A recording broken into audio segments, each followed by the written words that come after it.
uh, tempat yang paling nyaman buat kita, dan kita sungguh-sungguh kita bisa menyiapkan hati kita untuk menerima kebenaran firman Tuhan. Saya ingin kembali lagi menyatakan satu pernyataan kepada kita semua. Makanan manusia, makanan kita adalah firman Tuhan, tetapi makanan Tuhan adalah penyembahan kita. Apakah saudara sungguh percaya bahwa Tuhan ingin bersama-sama makan bersama kita? Mari kita makan firman Tuhan hari ini, tapi juga kita mengizinkan Tuhan makan lewat penyembahan yang kita berikan kepada Dia. Karena firman Tuhan berkata, Bapa menghendaki penyembah yang benar, yang menyembah dalam roh dan kebenaran. Saya percaya penyembah dalam roh dan kebenaran tidak berbicara tentang lagu Inggris atau lagu Indonesia, tidak berbicara tentang lagu cepat atau lagu lambat, tetapi penyembahan adalah berbicara tentang hati kita, bejana hidup kita yang kita persembahkan yang terbaik di hadapan Tuhan. Saudara, saya percaya kalau kita sudah di dalam penyembahan, kita dipuaskan, kita sudah tidak perlu mendapatkan apapun lagi. Kenapa? Karena semuanya adalah menjadi sebuah kebaikan, sebuah perjalanan yang baru dalam kehidupan kita. Firman Tuhan berkata, setiap pagi kasih setianya tidak pernah berubah dan selalu dicurahkan buat hidup kita. Amin, saudara. Ya, bolehkah hari ini, saudara, saya percaya sekali, saya merasa Tuhan disenangkan lewat penyembahan. Saya merasa Tuhan disukakan lewat isi hati kita di hadapan Tuhan. Dan saya berdoa pada pagi hari ini, sebanyak pada bulan yang lalu, pada bulan Mei, kita berbicara tentang bagaimana kita mesti connect di dalam celebration pada hari Minggu. Dan kita mengambil komitmen sebisa mungkin, kalau tidak ada halangan, kita akan merayakan dan menyembah Tuhan bersama-sama pada hari Minggu. Ada amin, saudara? Ya, kita mau merayakan kebaikannya. Kita selalu mau memiliki respon. Kalau kita setuju dengan firman Tuhan, kita akan berkata amin. Lalu kita akan selalu punya sikap hati yang benar. Kita punya ekspektasi bahwa Tuhan akan melakukan sesuatu yang besar buat kita semua. Dan bukan hanya itu, Tuhan menginginkan yang lebih dalam lagi, yaitu kita ada di dalam komunitas. Kita ada di dalam dynamic community. Kita ada di dalam community yang sudah Tuhan berikan kepada kita semua. Gereja yang sesungguhnya adalah di dalam komunitas. Komunitas adalah gereja yang sesungguhnya. Sebab itu saya percaya berhari Minggu tidak semua kita saling mengenal satu dengan yang lain. Benar nggak? Coba kita lihat orang di sebelah kiri atau kanan kita. Apakah kita mengenal dia? Atau kita bilang 4L, lu lagi. Ya, memang kelihatannya orang Kristen, ya, punya hobi 4L, lu lagi. Ya, terakhirnya lu mau apa? Nah, itu yang paling repot, saudara. Ya, saudara, saya percaya sekali kita mau membangun gereja yang sejati. Kita mau membangun kehidupan bergereja yang real, yaitu di mana lewat komunitas. Saudara, engkau tidak bisa hidup tanpa komunitas. Komunitas yang membawa kesegaran, membawa kekuatan, membawa pemulihan, membawa sesuatu yang akan membawa apa, saudara? Kehidupan yang kekal. Kita sudah belajar di Kak Ferry menyampaikan kehidupan kekal adalah di saat kita apa, saudara? Mengasihi orang lain. Kita sedang mempraktekkan gaya hidup yang kekal. Dan kita sudah belajar juga pada minggu yang lalu tentang betapa pentingnya kita hidup di dalam pemulihan discipleship. Satu demi satu men-take care satu dengan yang lain. Apakah kita sudah ada di dalamnya? Siapakah yang menjadi penjaga kita? Bukankah di waktu Kain dan Habel, kakak adik? Secara jasmani mereka adalah kakak adik, tetapi secara kehidupan mereka tidak saling menjaga satu dengan yang lain. Buktinya apa? Kain membunuh Habel. Sampai dia berkata kepada Tuhan, apakah aku menjadi penjaga dari adikku? Saudara, saya percaya hari-hari ini kita perlu sekali. Ya, waktu Hendy kemarin berangkat, dia bilang, Kak, saya kangen sama Kak Sena. Waduh, semoga dia lebih kangen kepada istrinya daripada saya. Tapi saya merasa saya juga kangen sama dia.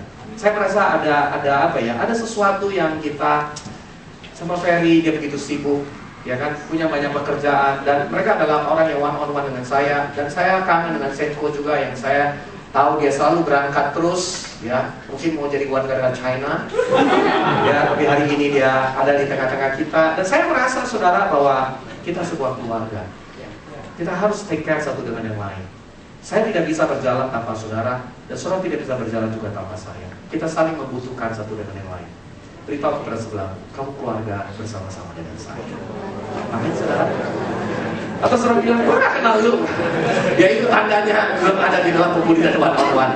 Ya, ayo saudara, mari kita bangun hidup ini dan kita belajar peduli satu dengan yang lain. Ada amin saudara? Ya, saya merasa Tuhan mau bangun kita sebagai sebuah keluarga. Tuhan mau bangun kita juga sebagai sebuah korps tentara. Tuhan juga mau membangun kita sebagai sebuah apa saudara? Sebuah bagian gereja yang akan mempengaruhi dunia ini. Dan yang harus dimulai dari mana? Dari di dalam kita dulu. Sebab itu kalau hari ini saya mau menyampaikan tema pada sepanjang bulan Juni ini, kita akan berbicara tentang giving my best, memberikan yang terbaik. Dan di dalam penyembahan tadi kita menggambarkan diri kita sebagai seorang wanita yang memberikan buli-buli minyak yang terbaik, bejana yang terbaik, membawa minyak yang terbaik, penghasilan 1 tahun dia persembahkan di hadapan Tuhan. Dan saya sungguh merasa ini sebuah peneguhan untuk firman Tuhan yang saya mau sampaikan. Tema firman Tuhan yang saya ingin berikan, saya izin kepada Hendy, saya sudah bicara. Saya merasa bahwa kita perlu hari ini, dan saya ingin sharing tentang bagaimana kita belajar untuk memberikan yang terbaik dalam hidup kita. Giving my best. Saudara, kita belajar memberi yang terbaik. Hidup ini dipenuhi dengan kehidupan yang seringkali kita take it for granted. Kehidupan selama ini kita seringkali hidup, ya kalau kita bisa berikan 5, gak perlulah berikan 10. Kalau hari ini kita berada dalam kehidupan yang hubungan yang rata-rata, dan saya ingin berkata, Tuhan tidak mau seperti itu. Tuhan selalu mau yang terbaik. Musuh dari yang terbaik adalah hal-hal yang baik yang kita pikirkan sudah kita lakukan. Tetapi saya percaya, di saat kita merasa ada banyak hal yang belum baik, maka kita pasti akan memberikan yang terbaik. Amin saudara? Ya, di dalam 2 Raja-Raja pasal yang ke-6 ayat pertama sampai pada ayat yang ke-7, saya ingin mengajak saudara bersama-sama membaca kisah dari Elisa dengan mata kapak yang mengapung. Ini bukan David Copperfield, karena punya sensasional di mana ada mata kapak yang bisa mengapung. Tetapi ini adalah sebuah cerita bagaimana perjalanan dari pribadi-pribadi yang mau memberikan yang terbaik. 2 Raja-Raja pasal yang ke-6 ayat pertama ya sampai yang ke-7. Dan saya ingin kita membacanya bergantian.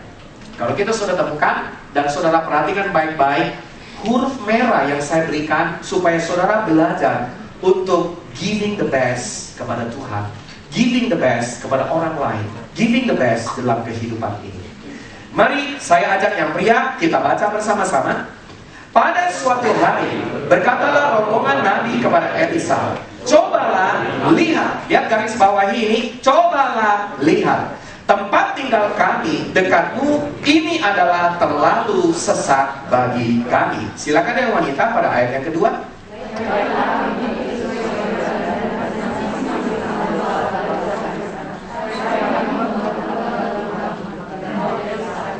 Pergilah, garis bawahi kata pergilah.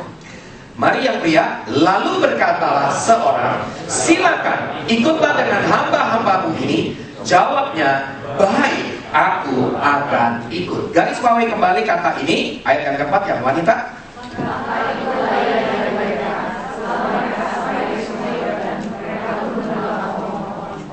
Dan terjadilah ketika seorang sedang menumbangkan sebatang pohon, yang pria, jatuhlah mata kapaknya ke dalam air. Lalu berteriak-teriaklah ia, wahai tuanku, itu barang pinjaman. Ayat 6 yang wanita.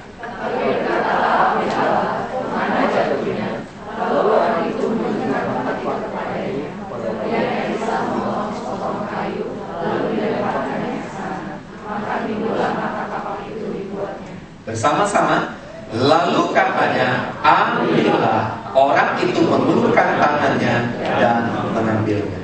Saudara, sebuah kisah Elisa dengan sekelompok nabi-nabi yang homeless, atau sekelompok nabi-nabi yang rumahnya kurang besar. Semua orang di dalam dunia ini mendambakan rumah yang lebih besar. Semua orang mendambakan sebuah keluarga. Sama seperti hari ini, cerita tentang Elisa dengan sekelompok nabi adalah berbicara tentang sebuah keluarga rohani di dalam gereja. Atau saudara sedang membangun sebuah kehidupan berkeluarga, berumah tangga. buat semua kita yang ada di tempat ini, baik yang single ataupun double atau sudah triple atau apapun dalam kehidupanmu, hari ini saya mau ajak saudara bersama-sama belajar tentang prinsip giving my best. Di dalam keluarga rohani, di dalam keluarga jasmani, bersama-sama dengan orang tua dan anak kita. Dan saya percaya ini adalah sebuah attitude, sikap yang kita harus bangun buat kita semua yang belum menikah. Ini kau harus bangun kepada orang tuamu. Buat saudara yang sudah menikah, engkau harus bangun kepada anakmu. Dan bahkan engkau yang sudah memiliki semuanya, engkau harus belajar peduli dengan keluarga yang lain, dengan orang lain yang ada di sekitarmu. Dan hari ini saya mau ajak saudara melihat ada satu pernyataan yang bagus sekali, karena dikatakan rombongan nabi ini mereka datang kepada Elisa. Mereka berkata demikian, cobalah lihat tempat tinggal kami di dekatmu ini adalah terlalu sesak bagi kami. Saudara, ternyata mereka memiliki persoalan apa? Yaitu tempat tinggal dari nabi-nabi yang begitu banyak ini. Mereka sudah apa saudara? Sudah terlalu padat, tidak ada tempat lagi sama sekali. Dan kemudian apa yang dikatakan oleh dari ayat ini, dikatakan cobalah lihat. Mari kita lihat ayat yang pertama. Cobalah lihat. Kata bersama saya, cobalah lihat. Coba lihat sebelahnya. Coba lihat belakangnya. Coba lihat saudara di alam di alam rohani. Bayangkan apa yang sedang kau lihat dari keluargamu. Apa yang sedang kau lihat dari komunitasmu. Apa yang sedang engkau lihat di dalam gereja ini? Saya percaya hal yang pertama yang kita harus punyai kalau kita mau memiliki giving my best adalah kita harus membangun sebuah sikap, yaitu menangkap kebutuhan yang ada di dalam gereja, di dalam keluarga, di dalam lingkungan. Ada amin saudara? Di waktu saudara mau menjadi orang yang memberikan yang terbaik, belajarlah jadi orang yang peduli dengan orang lain. Anak-anak belajarlah peduli dengan orang tua. Orang tua juga belajarlah peduli dengan anak. Pasangan belajarlah peduli dengan pasangan yang di sebelah. Belajarlah kita hari ini saling menangkap kebutuhan satu dengan yang lain. Saudara tahu di sini kita memiliki begitu banyak kebutuhan. Kebutuhan bukanlah berbicara hanya bicara melulu materi, tapi kebutuhan adalah bicara tentang penerimaan. Kebutuhan bicara tentang apa lagi saudara? Perhatian. Kebutuhan bicara tentang banyak hal dalam hidup ini yang tidak bisa dijawab secara materi, secara jasmani, tetapi bisa dijawab lewat perhatian kita, dukungan kita, sebuah bagian yang kita mau berikan kepada orang lain. Hari ini saya berdoa, saya percaya setiap saudara yang ada di ruangan ini belajarlah jadi orang yang menangkap kebutuhan orang lain. Di waktu saudara belajar menangkap kebutuhan orang lain, saudara menangkap kebutuhan yang ada di dalam lingkungan, di dalam keluargamu, engkau akan menjadi orang yang selalu peduli dan selalu memberikan yang terbaik kepada orang lain.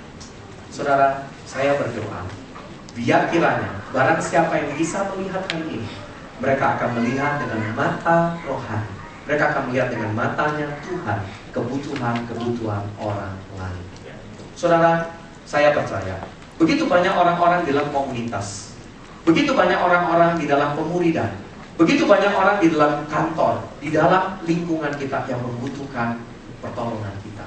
Belajarlah hari ini kita melihat dan kita menjawab kebutuhan mereka. Mungkin tidak bisa semua kebutuhan kita bisa jawab, tetapi kita belajar apa? Menangkap. Saudara, kata menangkap artinya apa?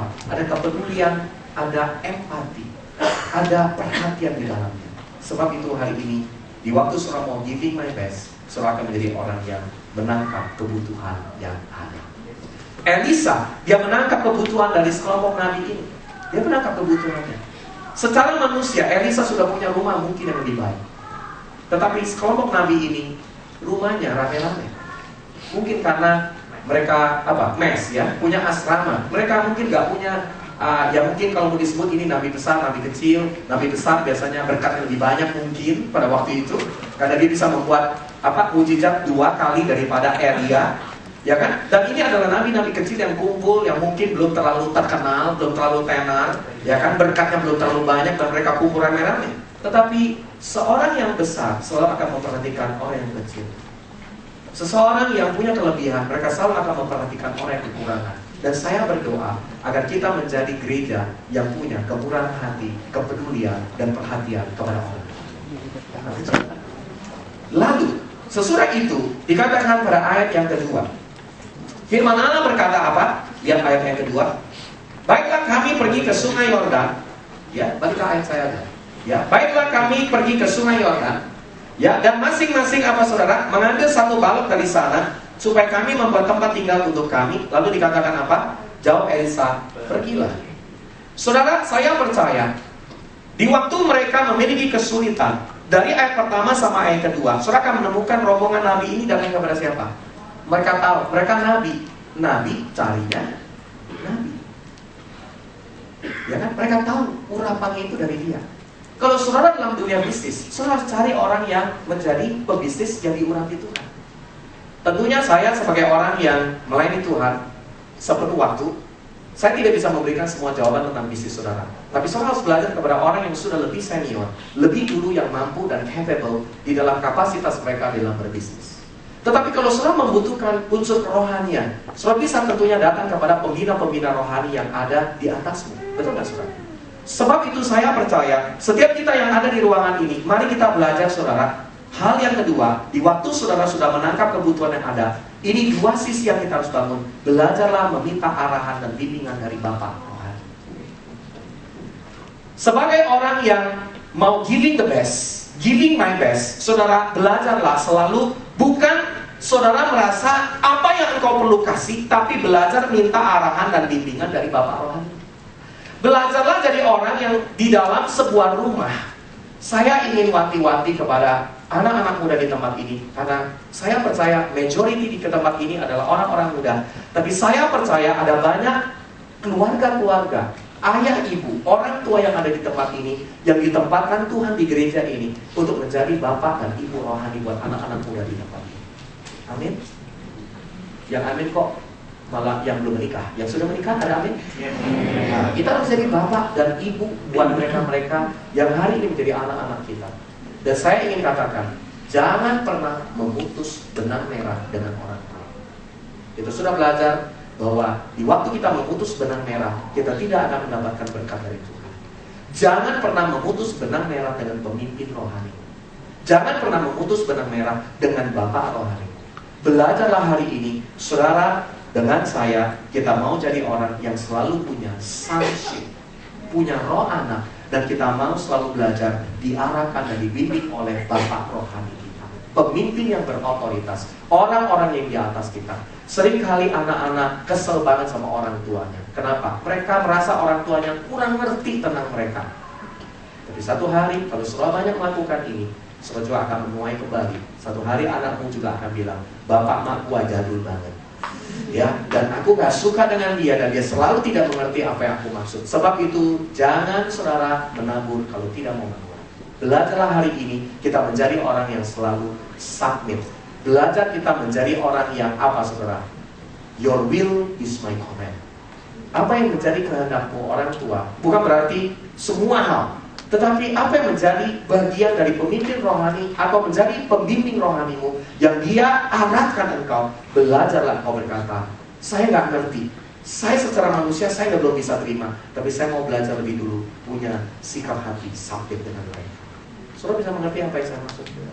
Hari ini tidak ada pesan sponsor dari orang tua kepada saya, atau pesan sponsor dari anak-anak kepada orang tua, tetapi saya percaya ini yang kita harus punya. Istri-istri, belajarlah engkau sampai dengan suamimu, karena suamimu adalah kepala dan keluarga. Dan kita semua, kita belajar dengan prinsip, yaitu apa saudara? Belajar untuk meminta arahan dan bimbingan dari orang-orang yang berotoritas. Sebuah cerita yang menarik sekali. Saudara tahu anak dari Salomo. Salomo punya beberapa anak. Salah satu anaknya adalah Absalom. Absalom adalah anak yang tidak punya anak. Karena Absalom berontak kepada bapak. Makanya tanda-tanda pemberontakan adalah tidak punya anak. Maaf ya, bukan berarti secara jasmani, tetapi secara rohani. Ini salah satu bagian yang kita harus bangun dalam hidup kita.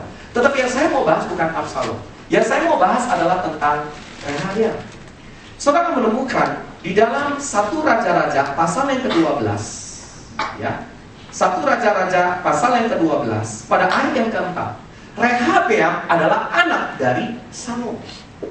Dan kita akan melihat bagaimana pemerintahan dari Rehabeam anak Salomo menjadi suksesor di dalam kerajaan Israel. Salomo memiliki kerajaan yang begitu luar biasa. Salomo memiliki kemegahan yang begitu dahsyat. Tidak pernah ada kerajaan yang bisa dibandingkan dengan kemasyhuran dan kehebatan dari Raja Salomo. Tetapi hari ini saya mau ajak saudara, jangan hidup kita seperti Rehabeam. Kenapa? Karena Rehabeam melakukan apa yang dikatakan pada ayat yang keempat. Saya bacakan kepada saudara semua. Ayahmu, siapa ayahmu? Ayahmu Salomo. Ya, mereka datang kepada Rehabeam karena sebagai raja pengganti daripada Salomo. Ayahmu telah memberatkan tanggungan kami, maka sekarang ringankanlah pekerjaan yang sukar yang dibebankan ayahmu, dan tanggungan yang berat yang dilakukannya kepada kami, supaya kami menjadi hambamu. Jadi artinya apa? Pada waktu itu yang terjadi, rakyat mengeluh. Mungkin bahasa kasarnya demonstrasi. Mereka komplain tentang beban yang begitu berat, mungkin pajak, mungkin tata cara peraturan pemerintahan, atau hal yang dibebankan dalam hidup mereka. Tetapi kemudian Rehabeam, karena dia belum punya pengalaman, ingat baik-baik saudara, orang yang di atas kita sudah punya pengalaman lebih baik daripada kita. Jangan memandang remeh orang-orang yang sudah lebih dulu daripada kita. Ingat, pengalaman tidak bisa dibeli dengan uang, pengalaman hanya bisa dibeli dengan uang. Dan hari ini saya mau ajak saudara coba lihat pada ayat yang ke-5. Silakan saudara yang baca.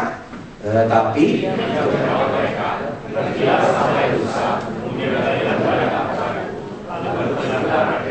sesudah itu Rehabeam meminta, bagus sekali, nasihat dari siapa saudara? Para tua-tua yang selama hidup Salomo mendampingi Salomo ayahnya. Jadi, saudara, dia datang dulu minta nasihat, arahan, bimbingan dari siapa? Penasehat-penasehat dari ayahnya. Orang-orang yang pasti sudah lebih berpengalaman, orang-orang yang sudah lebih bijaksana, orang-orang yang secara secara banyak hal sudah kenyang dengan asam garam di dalam pemerintahan. Dan dia bertanya, apakah nasihatmu untuk menjawab rakyat itu? Ayat yang ke-7, silakan saudara.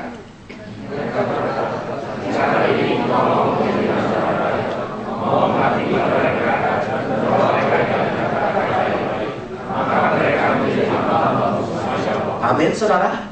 Mereka penasehat-penasehat dari Raja Salomo, ayah dari Rehabeam, berkata, kalau kamu mau jadi hamba rakyat, menjadi seorang pemimpin, lebih tepatnya engkau menjadi hamba rakyat. Makanya pemerintahan yang benar saudara, yang tidak akan membawa kesesaran buat rakyat adalah kalau pemimpinnya jadi hamba. Nah, itu prinsipnya. Di dalam gereja juga seperti itu. Kita harus jadi hamba, saudara. Lalu dikatakan apa? Mau mengabdi, belajarlah mengabdi. Di dalam gereja itu tempat paling bagus praktek mengabdi. Di dalam keluarga adalah praktek paling baik mengabdi.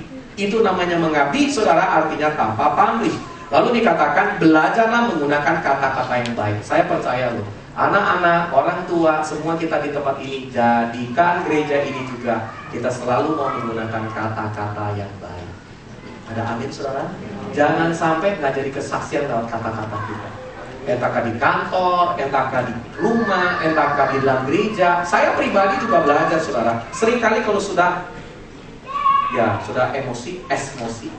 Kalau emosi itu masih agak biasa, esmosi itu udah tingkat tinggi saudara. Ada asap yang menguap di atas, kemudian kata-kata segera keluar, jepret-jepret udah langsung, ya kan? Nah itu kata-kata yang tidak baik, tidak membawa kasih karunia kepada orang lain.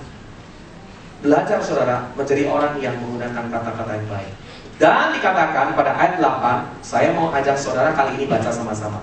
Tetapi Rehabeam mengabaikan nasihat yang diberikan para tua-tua itu. Lalu apa saudara? Ia meminta nasihat kepada orang-orang muda yang sebaya dengan dia dan yang mendampinginya. Saudara, kita seringkali lebih suka nasihat teman kita yang menyenangkan kita. Kita lebih senang nasihat dan pendapat dari orang-orang di samping kita yang mungkin membuat kita lebih nyaman daripada kita mendengar nasihat orang tua atau pemimpin rohani di atas kita. Saudara, coba lihat semuanya ke depan. Mulai hari ini saya berdoa, saudara, jadilah orang-orang yang mendengar nasihat dari orang-orang yang di atasmu. Jangan, maaf saudara, mendengar hanya, bukan berarti nggak boleh, hanya mendengar satu sisi dari teman-teman yang sebaya atau peermu. Itulah sebuah kenyataan. Kita belajar banyak hal dalam dunia ini dari teman-teman sebaya kita, benar? Ya, karena kita merasa dia lebih ngerti kita, dia lebih tahu tentang kita. Tapi hari ini saya berdoa, jadilah orang-orang yang hari ini mendengar nasihat orang-orang di atas kita. Jangan hanya dengan peer-nya kita. Nah, kalau peer itu biasanya yang enak-enak tuh, yang menyenangkan kita. Dan apa yang terjadi? Orang muda kurang pengalaman. Apa yang mereka nasihati? Ayat 9 saya bacakan. Katanya kepada mereka, apakah nasihatmu supaya kita dapat menjawab rakyat yang menyatakan kepadaku, ringankanlah tanggungan yang dipikulkan kepada kami oleh ayahmu. Mari kita baca sama-sama.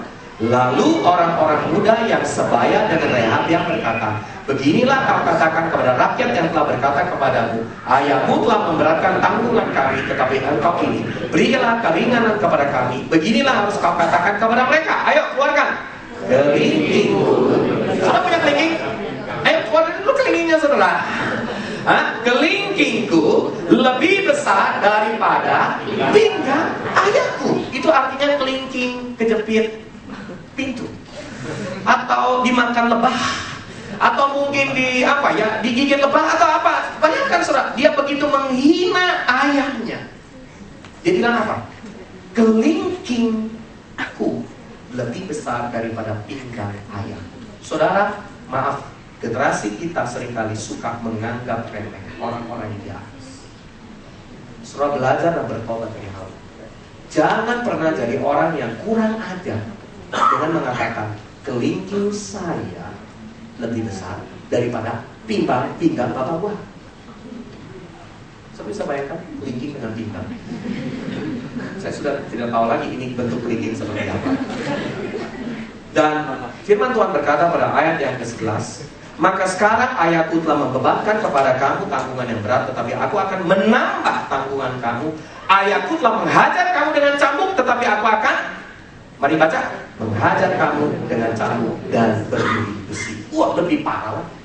Sebab itu saudara, kita semua seringkali tidak bisa mengerti kebutuhan dari keluarga, gereja, lingkungan, komunitas, kantor, apapun yang ada di sekitar kita. Kenapa? Karena kita tidak pernah belajar meminta arahan dan bimbingan dari pemimpin-pemimpin yang di atas kita. Saudara, mulai hari ini belajarlah menerima arahan dan bimbingan dari pemimpin yang berotoritas di atas kita. Amin, saudara. Ya, mari kita kembali lagi pada ayat yang saya berikan kepada saudara pada ayat 2. Ya, coba lihat ayat 2 kembali kepada bahan saya. Maka Elisa bilang apa? Pergilah. Nah itu, artinya Elisa apa? Sebagai bapak rohani, dia berkata kepada nabi-nabi yang menjadi kafir di bawah dia, ayo silakan kamu pergi. Artinya apa? Diberi restu. Makanya jangan pernah melakukan apapun tanpa restu orang tua. Jangan lakukan apapun tanpa restu dari pemimpin rohani. Saudara, kenapa? Karena mereka diberikan kasih karunia oleh Tuhan, lebih mengerti apa yang menjadi kebutuhan dalam kehidupan. Dan kalau kita membaca kembali pada ayat yang ketiga, ada huruf merah yang berkata apa? Baik, aku ikut. Ternyata mereka minta siapa? Mereka minta Elisa. Ya, mereka minta Elisa. Elisa ikut dong. Ikut kami. Aduh, secara manusia saya percaya Elisa bilang, aduh gua kan udah nabi besar, ngapain lagi ikut hal yang kecil.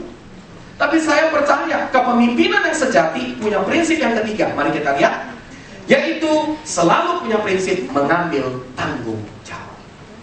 Belajar turba, saudara. Mau jadi pemimpin yang sukses, saudara harus selalu turba ke bawah.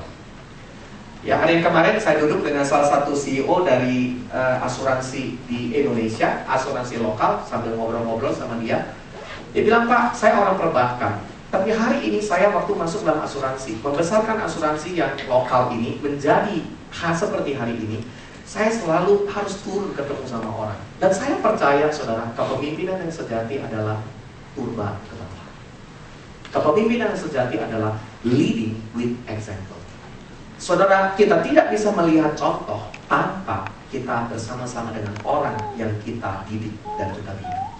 Sebab itu hari ini saya berdoa, setiap saudara di ruangan ini, jadilah orang yang punya sebuah sikap mengambil tanggung jawab. Amin. Ya, jangan hanya mau jadi orang Kristen yang menjawab dan orang lain yang menanggung. Kita punya keahlian menjawab banyak hal, dan kasih beban kepada orang lain yang menanggungnya. Coba lihat wajah sebelahnya, apakah karunia menjawab dan suami dan penanggungannya ada di istri. Ya, atau mungkin saudara, kita semua sebagai pemimpin rohani banyak menjawab ini dan itu, mungkin termasuk saya, tetapi yang menanggung orang-orang yang kita bina. Sebab itu hari ini saya mau mengajak kita semua yang ada di tempat ini, jadilah orang-orang yang mengambil tanggung jawab. Dengan cara apa saudara? Seperti ayat ini dikatakan, baiklah aku ikut. Jawaban Elisa apa? Dia ikut. Padahal dia adalah nabi besar banget, ngapain dia bikin-bikin rumah lagi? Dia cukup kasih pesan Tuhan aja, ya kan? Saudara, secara manusia, saya sudah melayani Tuhan. Ya, saya lahir baru tahun 1984. Ya, jadi sudah bulukan juga, saudara. Jadi orang Kristen itu udah lama banget. Full time melayani Tuhan dari tahun 97. Sudah 16 tahun. Ya, udah tahu. Dia model-modelnya melayani kita, saya melayani gereja dari yang jumlahnya sekian sampai jumlahnya udah seabrek-abrek, udah kenyang. Tapi saya belajar, saudara. Kuncinya cuma satu. Kalau kita mau jadi pemimpin yang memberikan apa saudara? Yang benar-benar memberikan contoh, belajarlah berubah bersama-sama dengan orang yang kopi. Kita tidak bisa turun dengan semua orang, tapi kita bisa turun dengan orang-orang yang kita muridkan. Benar saudara? Kita belajar, dan saya ingin mendorong setiap kita, ayo kita sama-sama. Nah, prinsip ini kita harus punyai. Saya selalu menerapkan 4 prinsip. Berapa banyak wanita di ruangan ini yang bisa masak? Yang bisa makan? Oh, saya tahu, semua kita punya kemampuan itu. Ya, bisa makan, ya, semua kita bisa makan. Kalau kita mau melatih anak kita memasak, contoh, wanita-wanita mendambakan juga kan paling tidak bisa masak selain Indomie dan nasi. Ya, pasti itu dambaan kita. Ya, kita belajar untuk memasak. Nah, saudara tahu bagaimana orang tua, ibu-ibu mengajarkan memasak kepada anaknya? Ada 4 langkah. Sadar tidak sadar itu terjadi. Yaitu apa? I do, you watch. Ibunya masak lebih dulu, anaknya lihat gimana cara masaknya, yang enak. Kemudian yang langkah kedua apa? I do, you help. Di waktu dia masak, anaknya mulai bantu-bantu, potong bawang kek, potong ini kek, ya, benar kan? Pak Rudi, Ibu Ani, waktu bikin anis kek, Yosua bantu betul gak ya? Nah, gitu. Ya, silakan saudara kalau mau beli kue datang ke Anis Cake di sebelah Pengadilan Jakarta Pusat. Bukan Anis Cake di sana, dan saya sangat dorong saudara melakukan itu, dan saya tidak ada komisi sama sekali. Ya, oke. Jadi saudara, saya percaya pasti melatih bikin kue sudah puluhan tahun kan dulu ya. Bikin kue itu udah puluhan tahun. Dan itu melatih saudara. Yang namanya melatih adalah apa? Saya lakukan, kamu mulai bantu. Ya kan? Itu prinsipnya. Sama seperti kepemimpinan, berkantor, bergereja, seperti itu yang kita lakukan. Lalu apa yang kita lakukan sesudah itu step ketiga, yaitu apa? You do, I help. Dibalik, kamu dulu sekarang yang masak, ya, orang tuanya sudah kasih anaknya yang masak, lalu dia yang bantu. Lalu baru terakhir apa? You do, I watch. Kamu yang lakukan, saya cuma lihat. Wah, itu yang paling enak. Tapi proses enak ujungnya itu susah karena ada proses 2 dan 3. Nah, ini yang kita kurang setia kadang-kadang untuk melatih orang-orang di bawah kita. Saya cuma mau berkata, lihat semuanya saudara, saya tidak akan pernah putus asa, saya tidak akan pernah berhenti, saya tidak akan pernah menyerah sebelum saya melihat saudara. Dan saya percaya semua pemimpin di ruangan ini yang membina setiap pribadi di tempat ini tidak akan pernah berhenti menyerah sebelum melihat saudara dipakai oleh Tuhan menjadi berkat buat bangsa ini. Amin saudara. Kasih tahu sebelahnya, never give up. Never give up. Jangan pernah menyerah. Ada amin? Ya, belajar mengambil tanggung jawab. Maka apa yang dikatakan Elisa, baik aku ikut. Nah, itu sebuah tanggung jawab yang luar biasa. Lalu pada ayat yang keempat, kita lihat ayat yang keempat. Firman Tuhan berkata pada ayat yang keempat, maka ikutlah ia dengan mereka setelah ia sampai di sungai Yordan, dan mereka pun menebang pohon. Saudara, prinsip yang keempat kalau saudara mau giving the best kepada gereja, kepada keluarga, kepada lingkungan, kepada kantormu adalah belajarlah bersatu dan bekerja bersama di dalam tim.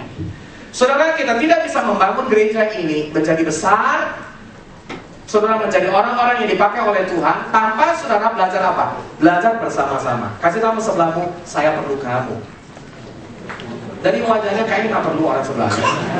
Saya perlu kamu, kamu juga perlu saya. Benar nggak saudara? Kita saling memerlukan satu dengan yang lain. Kita saling membutuhkan satu dengan yang lain. Bekerja bersama di dalam tim. Ada amin saudara? Saya mau ajak saudara baca ayat ini. Ini bagus banget. Kalau kita kayak saya mau bangun rumah. Saudara pengen nggak punya rumah? Saya itu punya mimpi loh. Suatu hari kalau anak saya udah besar, saya itu pengen punya rumah klaster.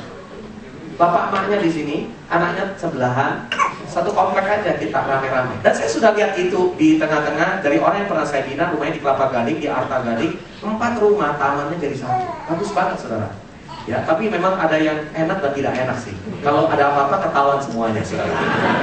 Ya, tapi menurut saya itu juga bagus. Kalau mau pergi ke sekolah, satu ganti yang sopirnya yang nganterin atau siapa yang nganterin, kan menghemat. Tidak bikin macet, ya kan? Dan itu kesukaan yang saya pikir semua pengen punya rumah seperti itu atau klaster seperti itu. Ya mungkin tidak semuanya. Ada yang lebih mau juga sendirian, mungkin juga seperti itu. Nah, saudara, coba kita lihat. Ini bagus banget. Lihat di dalam Yesaya pasal yang ke-41.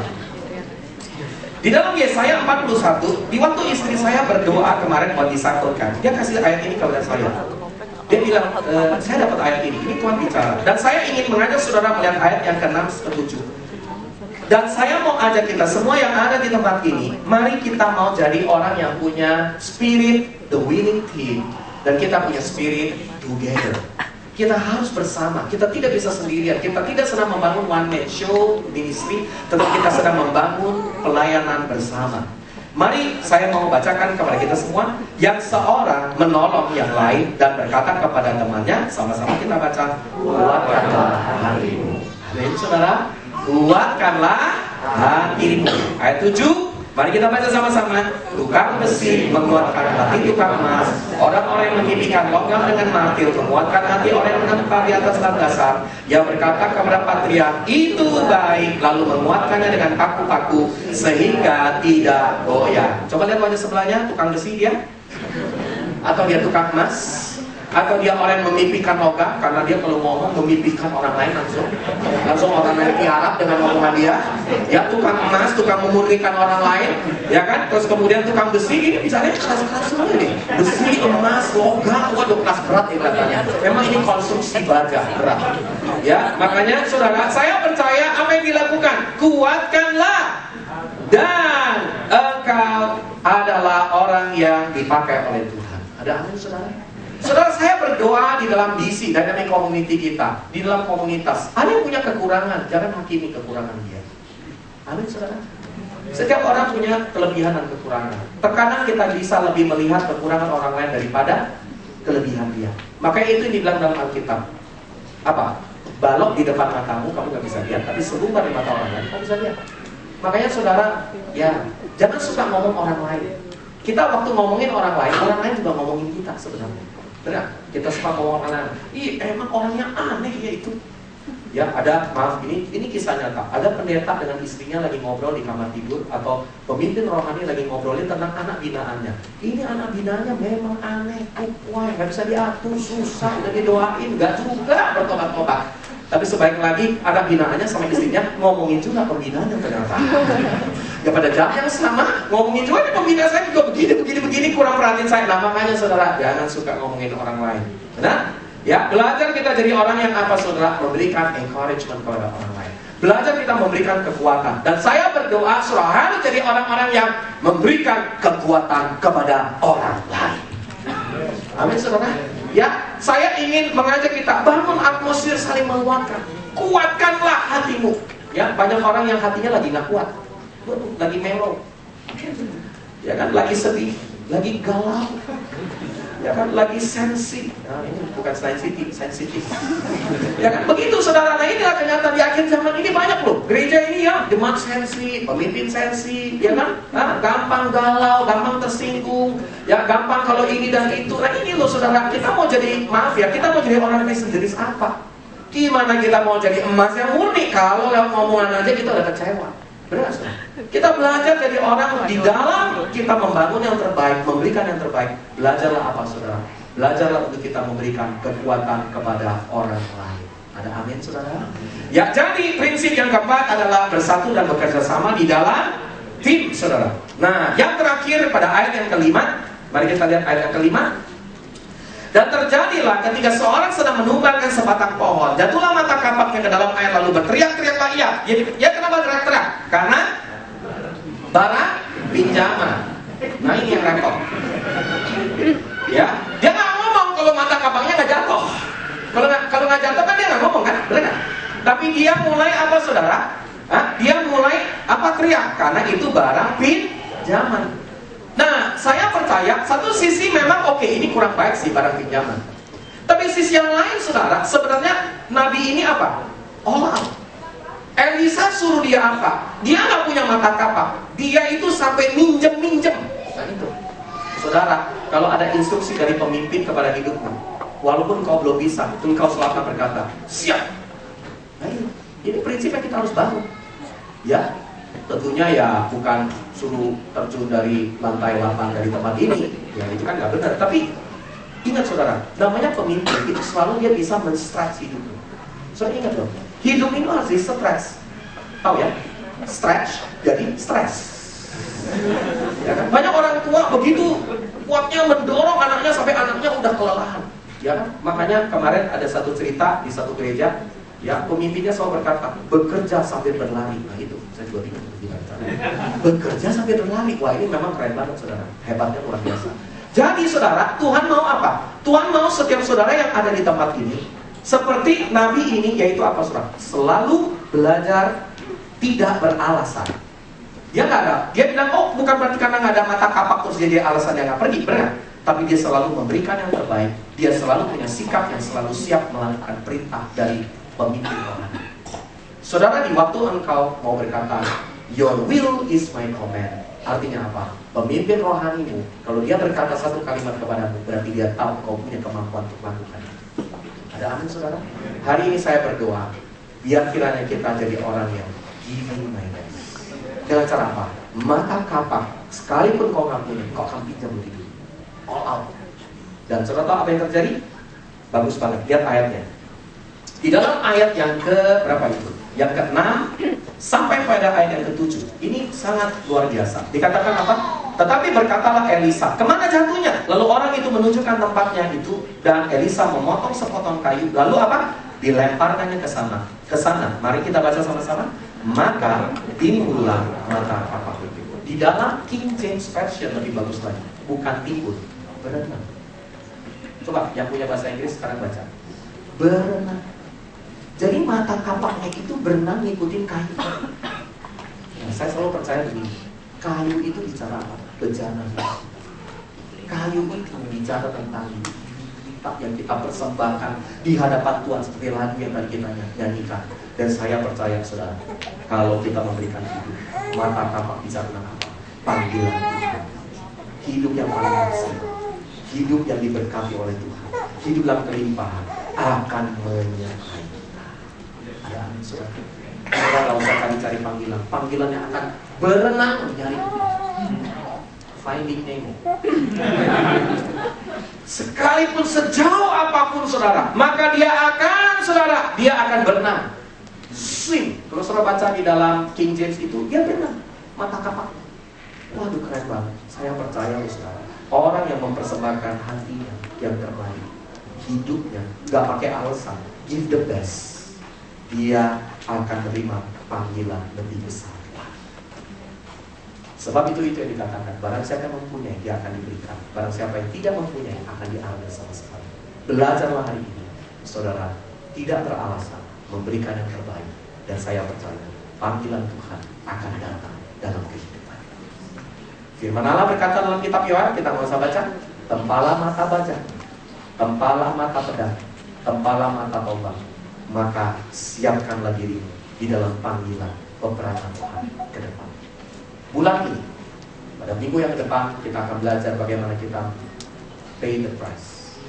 Kita belajar bagaimana kita memberi juga lewat keuangan. Bagaimana kita juga memberi yang terbaik lewat hidup kita kepada banyak orang. Hari ini, berapa banyak saudara ini? Giving my best. Kalau saudara mau, mari kita berdiri bersama-sama. Tuhan, terima kasih. Kami bersyukur.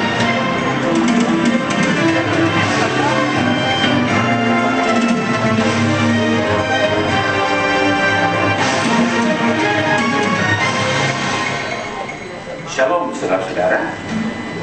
Pada saat ini Abelab sedang menuju satu multiplikasi yang luar biasa. Dan kami sedang mengalami banyak perubahan. Ke depan kita akan melihat hal-hal yang sangat ajaib Karena Tuhan sudah mempunyai suatu masa depan untuk gerejanya yang sungguh luar biasa. Dan karena itu kita sebagai gereja ingin menggenapi amanat agung. Kita ingin melihat jiwa-jiwa banjir-banjir untuk mengenal Tuhan Yesus. Karena itu kami akan launching satu visi yang lengkap tentang misi Abelov. Kami akan ada SPP pekerja nanti pada tanggal 15 Juni pada jam 8.30. Dan ini akan menjadi satu momentum yang luar biasa untuk kita melihat bagaimana Tuhan akan bekerja menggenapi amanat agung. Khususnya seperti dalam Kisah 1 ayat 8 dikatakan bahwa kami harus menjadi saksi Yesus di Yerusalem, Yudea, Samaria, bahkan sampai ke ujung bumi. Bagaimana kaitannya itu dengan kita sebagai gereja Tuhan?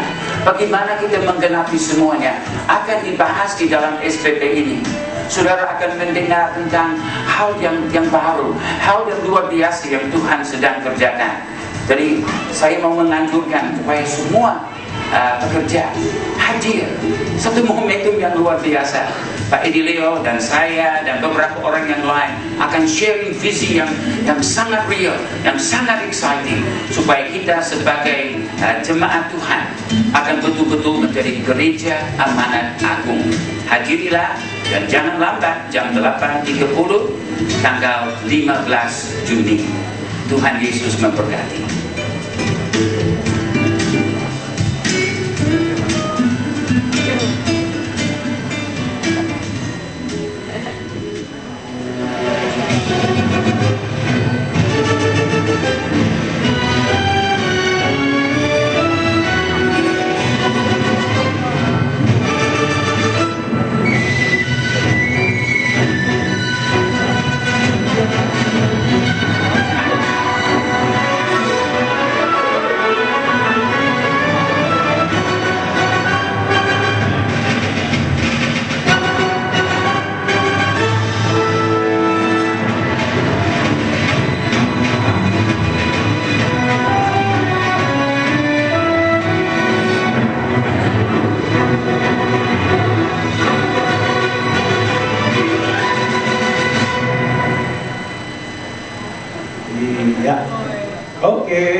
Saya pikir 11 Juni Tuhan mau datang.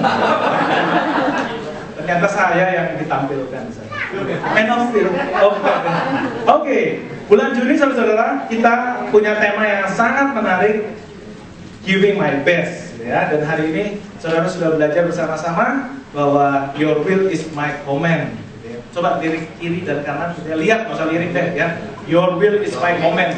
Ya. Ini saling menunjukkan diri nih ceritanya. Oke, next.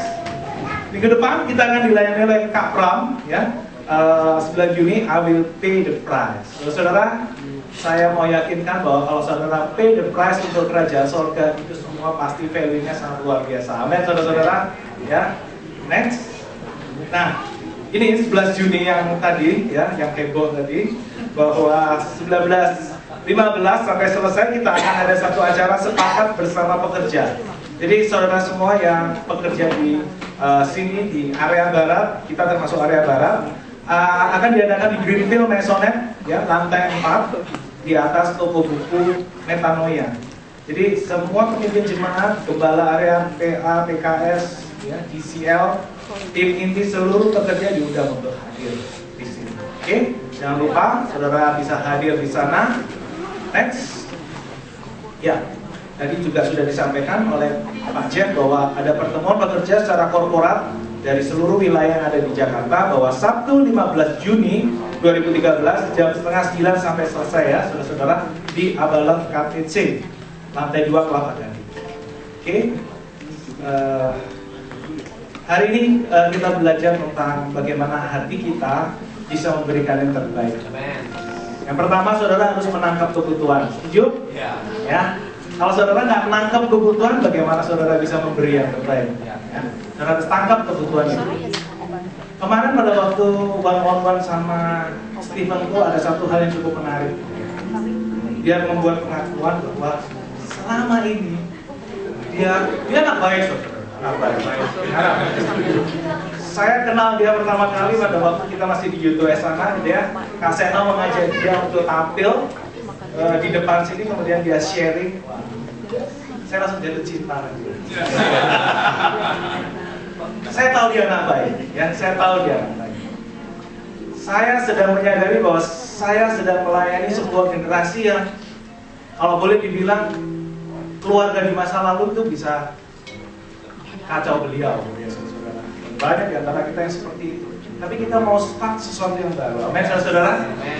Hari ini kita dapat pesan Tuhan yang sangat luar biasa dari penatua kita. Jangan putuskan benang merah. Setuju nggak, saudara? Ya. Orang tua saya pun juga nggak tahu kok caranya jadi orang tua. Setuju nggak? Nggak ada yang ngajarin, nggak ada sekolah. Baru Abah Alok yang ngajarin kita semua itu untuk jadi orang tua yang benar, gitu ya. Ya baru di sini kita belajar sama-sama. Di DC, one on one seperti itu. Pengakuan terbarunya kayak artis aja.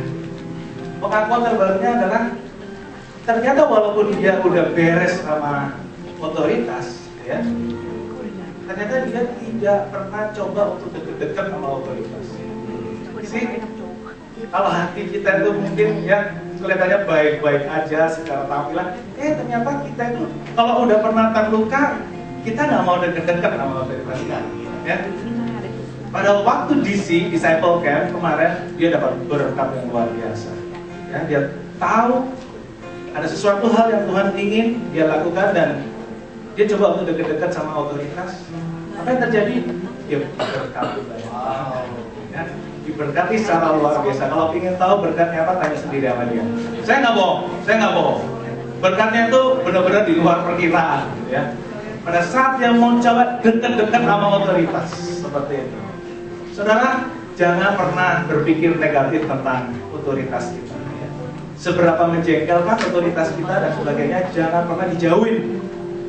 Ingat langkah yang kedua, pergilah. Pergi ke siapa, saudara-saudara? Pergi ke otoritas. Oke, saudara, mari kita bangkit berdiri, kita akan akhiri.